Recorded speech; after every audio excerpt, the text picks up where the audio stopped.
नमस्कार, आप देख रहे हैं गौरव भारत और मैं हूं आपके साथ विदिशा।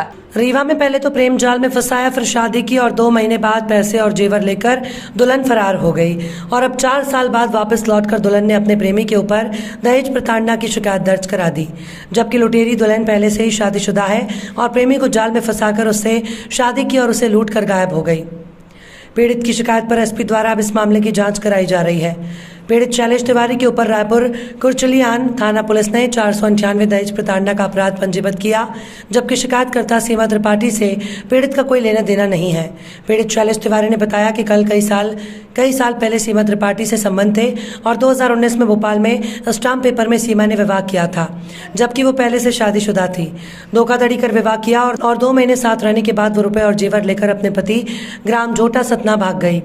इसके बाद से पीड़ित का सीमा से किसी तरह का कोई संबंध नहीं रहा, लेकिन अब सीमा ने रायपुर करचुलियान थाने में दहेज प्रताड़ना की शिकायत शैलेश के विरुद्ध दर्ज कराई, जबकि सीमा से ना तो विवाह हुआ ना ही वो उसके साथ रहती है। पीड़ित ने कहा रुपए ईटने की लालच में सीमा द्वारा फर्जी शिकायत की गई है, जिस पर रायपुर करचुलियान पुलिस ने बिना जांच के शिकायत दर्ज कर ली।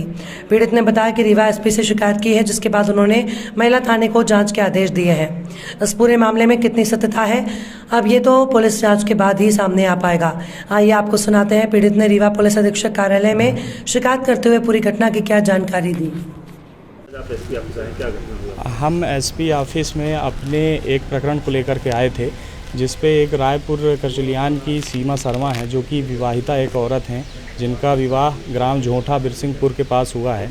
वो 2019 में मेरे से उन्होंने मुलाकात किया और एक विवाहित होते हुए मेरे से छुपा करके उन्होंने 2019 में भोपाल में एक स्टाम्प पेपर में उन्होंने मेरे से विवाह किया।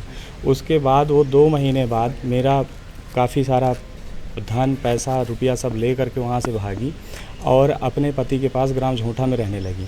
4 साल 5 साल बाद उन्होंने अभी तत्काल में रायपुर थाने में मेरे ऊपर 498 का एक मुकदमा दायर किया, जिसमें कोई विवेचना पुलिस द्वारा नहीं की गई। रायपुर थाने में वहाँ के जो प्रभारी थे उन्होंने विवेचना नहीं किया कि ये औरत विवाहिता है और अपने पति के साथ रह रही है। वो एक विवाहिता औरत जो पहले से विवाहिता है, वो मेरे ऊपर दहेज प्रताड़ना का झूठा आरोप लगा दी और अब उसमें उसको सिर्फ और सिर्फ लालच और प्रलोभन दिया जा रहा है, राजनीतिक संरक्षण दिया जा रहा है कि आप ऐसा करो। क्योंकि मेरी एक छोटी सी फर्नीचर की दुकान है, हम लोग देखिए मध्यम वर्गीय लोग हैं और हमें वो सिर्फ इसलिए परेशान कर रही है क्योंकि हमसे कुछ पैसे और रुपया ऐंठ सके। और जबकि वो स्वयं विवाहिता है, तो इसमें पुलिस को विवेचना करके एक मुकदमा पंजीबद्ध करना चाहिए। मेरे ऊपर झूठा 498 का मुकदमा पंजीबद्ध कर दिया गया, जबकि वो एक विवाहिता औरत है पहले से और जो कि अपने पति के साथ निवासरत है ग्राम झोंठा में।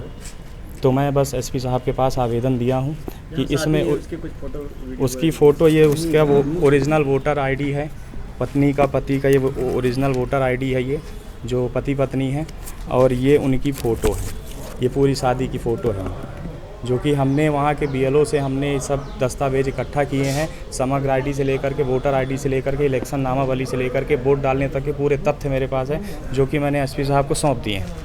और इसमें उनसे हमने निवेदन किया है, अनुरोध किया है कि इसमें उचित जांच की जाए और जांच के बाद इस मुकदमे को खारिज किया जाए, जो मुकदमा मेरे ऊपर झूठा लगाया गया है।